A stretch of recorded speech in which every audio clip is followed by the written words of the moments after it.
Bonjour et bienvenue dans cette nouvelle vidéo. Aujourd'hui je vous amène avec moi d'abord sur un training. Les conditions sont parfaites, il fait pas chaud, il fait pas froid, c'est le top, ça va être très bien. On est sur la semaine 3 de mon bloc d'entraînement, donc c'est une semaine où je pousse assez lourd. Aujourd'hui j'ai du deadlift et du bench. Le deadlift j'ai un 3x3 que je dois faire à peu près à 195. Le deadlift le bench, je me mets une charge en tête, j'ai un x2 RPE8 à faire, une charge en tête que j'ai jamais faite en x2, assez stressant, je vous dis pas laquelle parce que pour le coup je suis vraiment pas sûr, mais je pense que ça va être très très bien. Après quelques back-off au bench et un peu de traction, et après on sera bon pour cet entraînement, mais ça va quand même prendre un peu de temps, donc je n'en dis pas plus, on est parti.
Allez.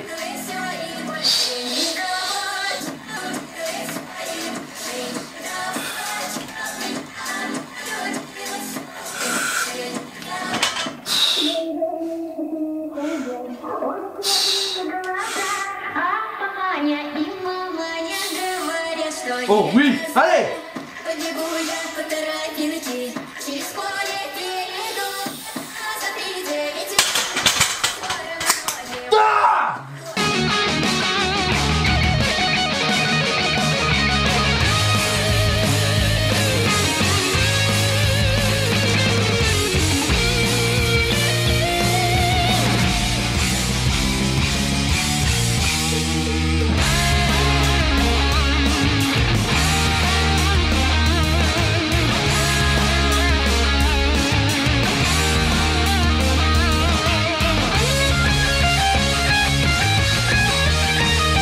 Bon, je viens de finir l'entraînement. Globalement, je suis content, même très content.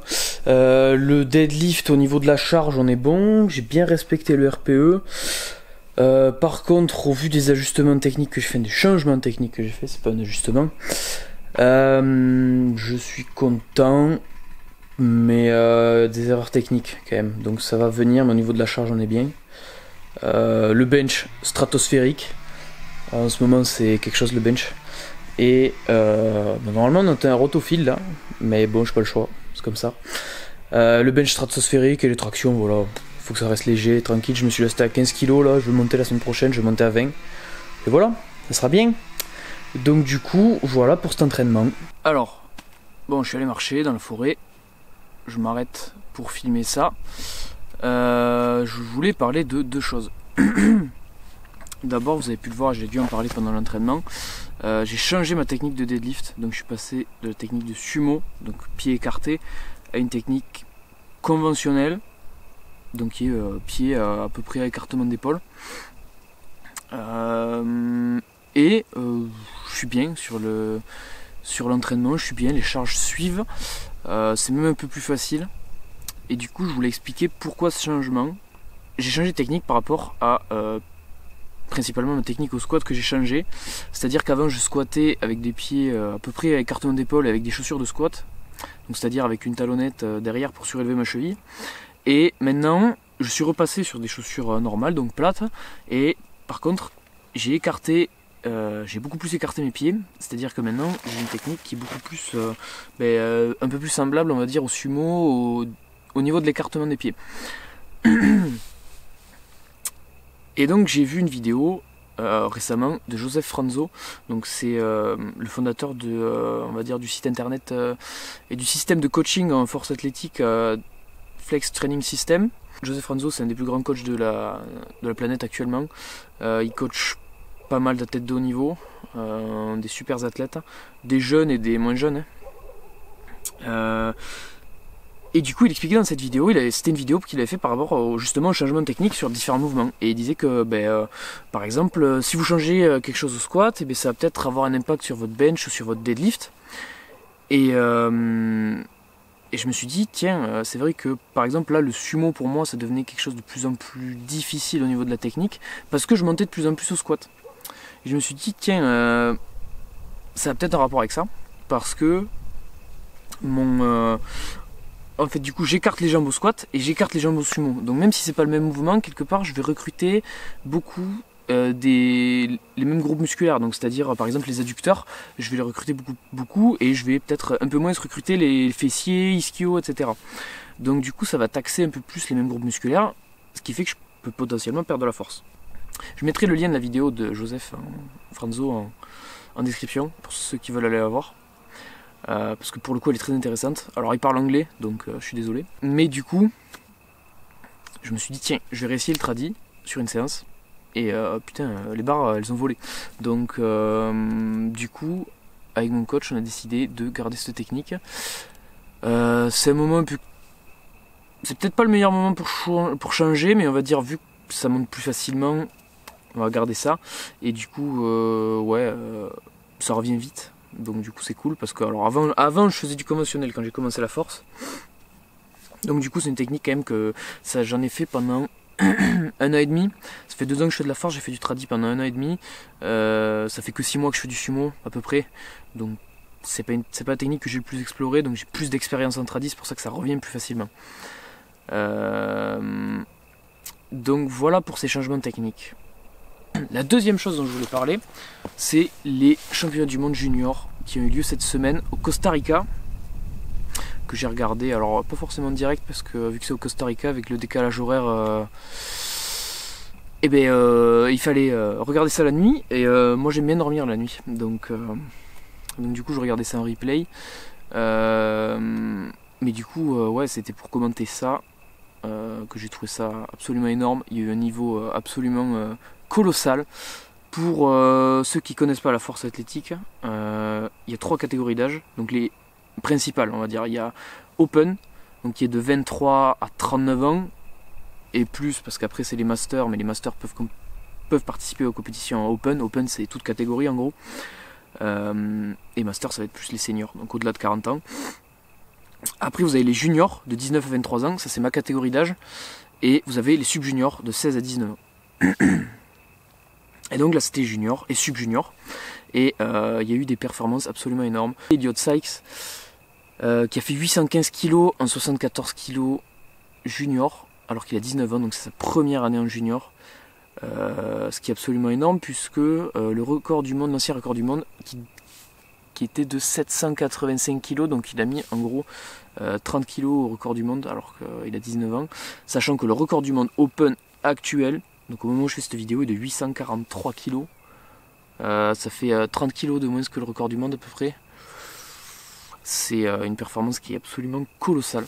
Même des Français, les Français plutôt, je suis plutôt content des Français du coup. Bon, à mon humble avis, hein. Mais ouais, je suis plutôt content. Beaucoup de médailles, beaucoup de podiums et quelques titres aussi, c'est sympa. Donc grosse compétition, je suis content. Je suis content des Français, ils m'ont régalé. Donc moi je suis en moins de 83 kg en junior, et du coup pour ma catégorie j'ai vu que celui qui avait gagné c'était Nonson Adagou, ou Monson Adagou, j'écorche peut-être son prénom, je suis désolé, qui a fait 810 kg, donc ce qui est une super performance. Le record du monde qui est en Open est de 890, donc c'est vraiment pas très loin, les records sont très proches. Et du coup ouais, c'est une super performance.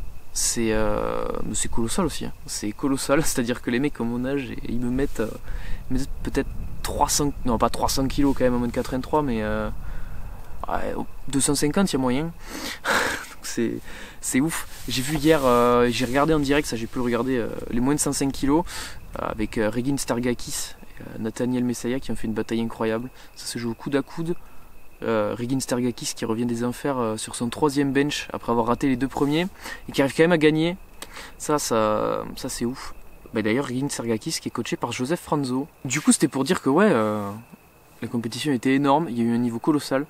Et bah, pour le coup, alors plus que ce que je me dis, c'est ouais, c'est des performances de taré. Je suis pas capable de ça, mais du coup, quelque part, ça motive aussi parce que du coup, ça me pousse à.